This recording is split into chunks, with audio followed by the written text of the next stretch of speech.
ایک بزرگ تھے، وہ گلی سے گزر رہے تھے۔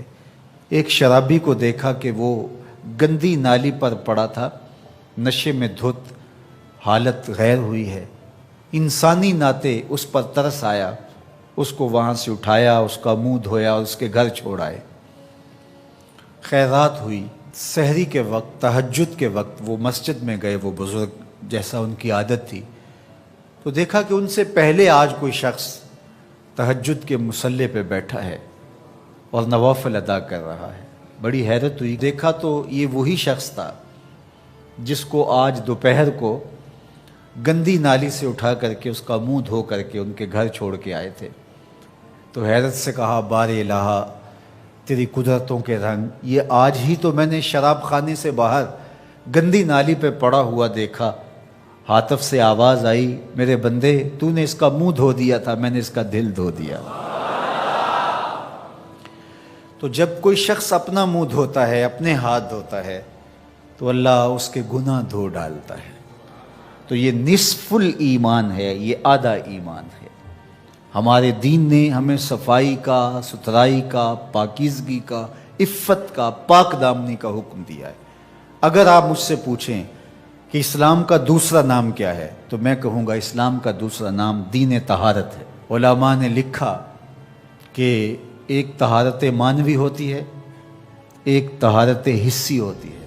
ہمارا دین متقاضی ہے اس بات کا کہ ہمارا دل شرک سے، کفر سے پاک ہو، ہمارا دماغ غرور سے، تکبر سے، اور ہمارا عمل ریا سے، ہمارا دل تصنع سے، بناوٹ سے، حقد، کینے اور بغض اور نفرتوں سے پاک ہو۔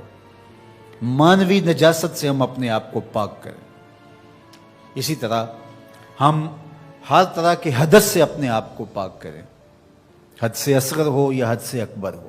وضو سے رہیں، وضو پر وضو کرنا مستحب ہے اور یہ قربت الہی کا ذریعہ ہے، اور ہر وضو کے ساتھ مسواک کرنا مستحب ہے، اور اگر مسواک نہیں ہے تو آپ انگلی کے ساتھ اپنے دانتوں کو صاف کریں۔ غسل واجب ہو وہ تو کرنا ہی کرنا ہے، لیکن روزانہ کی بنیاد پہ صفائی حاصل کرنے کے لیے غسل کیا جائے، مستحب ہے۔ نماز کے لیے آپ کے لباس کا صاف ہونا بھی شرط ہے، آپ کے جسم کا پاک ہونا بھی شرط ہے، حد سے اکبر اور حد سے اصغر سے پاک ہونا بھی شرط ہے، اور جہاں کھڑے ہو کے نماز پڑھ رہے ہیں اس جگہ کا پاک ہونا بھی شرط ہے۔ مجھے بتائیے کوئی ایسا پاکیزہ دین آپ نے دیکھا ہے؟ اس سے بڑھ کر کیا کہ جب تم اس دنیا سے رخصت ہونے لگے اور تمہارے بدن کو مٹی کے سپرد کرنے لگے، اور وہ بدن مٹی کھا جائے گی، لیکن کہا کہ اس کو بھی ذرا غسل دے کے بھیجو، اس کو چٹے لباس کا کفن دے کے بھیجو۔ یہ وہاں پیش ہو رہا ہے تو پاکیزہ بدن کے ساتھ۔ تو یہ ہمارا دین ہے جو ہمیں صفائی کا، ستھرائی کا حکم دیتا ہے۔ اپنے ماحول کو پاک رکھیں، ماحول کو ستھرا رکھیں۔ دنیا کے اوپر بسنے والی قومیں جب ترقی کی راہوں پہ گامزن ہوتی ہیں تو وہ ان چیزوں کا بہت خیال رکھتی ہیں۔ ہم جب ترقی کی راہوں پہ گامزن تھے تو اس وقت ہماری ستھرائی کی، ہماری پاکیزگی کی، ہماری عفت کی مثالیں دی جاتی تھیں۔ جب پیرس کی گلیوں میں کیچڑ تھا، بغداد عروس البلاد کہلاتا ہے۔ آج مسلم دنیا کے شہروں کی کہانی دیکھ لیجئے، کہا جاتا ہے فلاں ایشیا کا گندہ ترین شہر ہے، فلاں دنیا کا گندہ ترین شہر ہے۔ اپنے اطراف میں پھیلی ہوئی گندگیاں دیکھیے، گھر سے شاپر میں گندگی ڈال کر کے اپنے ہی گھر کے دروازے پہ پھینک کے ہم سمجھتے ہیں ہم نے گھر کی صفائی کر لی، وہی پھر پاؤں سے، گاڑی کے ٹائروں سے لگ کے پھر ہمارے اندر جا رہا ہوتا ہے۔ ہمارے دین نے تو ہمیں یہ کہا، اگر کوئی راستے میں گری پڑی چیز کو جو گزرنے والوں کے لیے رکاوٹ بنے، اس کو اٹھا کے ہم پھینک دیں تو یہ جنت کے راستے کی ضمانت بن جاتی ہے۔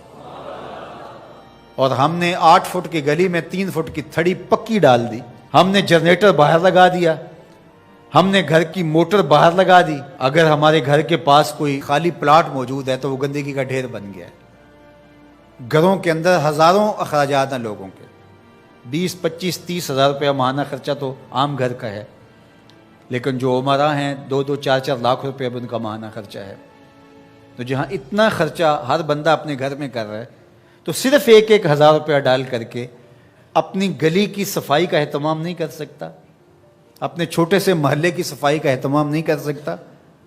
اگر وہ کر لے تو 1,000 روپے اس کو بجلی کا بل بچ جائے. وہ جو روز دھوتا ہے اپنے گھر کو اور یہی گندگی پاؤں سے لگ کے اندر جا رہی ہوتی ہے، اگر محلہ صاف ہوگا تو یہ نہیں جائے گی. اس کا اپنا فائدہ ہے، اس کا 1,000 روپیہ پھر بھی بچ جائے گا.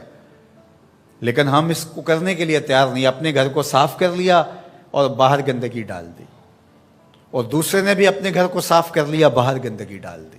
راستے کے اندر گاڑی کھڑی کر دینا، چلتے راہ کے اندر ریت مٹی پھینک دینا، اور پھر 2 دن اس کو اٹھانا ہی نہ. لوگ اذیت سے گزرتے، کوئی بات نہیں.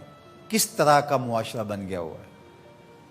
کس طرح بندہ گوارا کرتا ہے کہ اس نے سڑک پہ موٹر سائیکل کھڑی کی ہوئی ہے اور پیچھے ٹریفک رکی ہوئی ہے، اور وہ مزے سے جو ہے وہ اندر سے کلفی لے رہا ہے، کوئی اور چیز لے رہا ہے، اور لوگ ہارن بجا رہے ہیں، وہ کہتا ہے بہ جو تنو آگے لگی ہے. وہ کہتے ہیں جی اس نے بھی تو روکا ہوا تھا، مجھے کیا ہے؟ عجیب کہانی ہے بھائی. کیا یہ ایک مسلمان کا طریقہ ہے؟ یہ تو ایک اچھے انسان کا طریقہ بھی نہیں ہے. مسلمان تو اس سے اوپر والے درجے کا شخص ہوتا ہے. اچھا انسان ہونا بہت بڑی بات ہے، اچھا مسلمان ہونا تو اس سے بڑی بات ہے. تو ہم سوچیں کہ جو ہمارے تیور، لچھن، طرز زندگی، انداز معاشرت ہے، وہ ایک اچھے مسلمان ہونے کی تو دور کی بات، اچھے انسان ہونے کی بھی نہیں ہے. تو ہمارا دین صفائی کا دین ہے، ہمارا دین پاکیزگی کا دین ہے.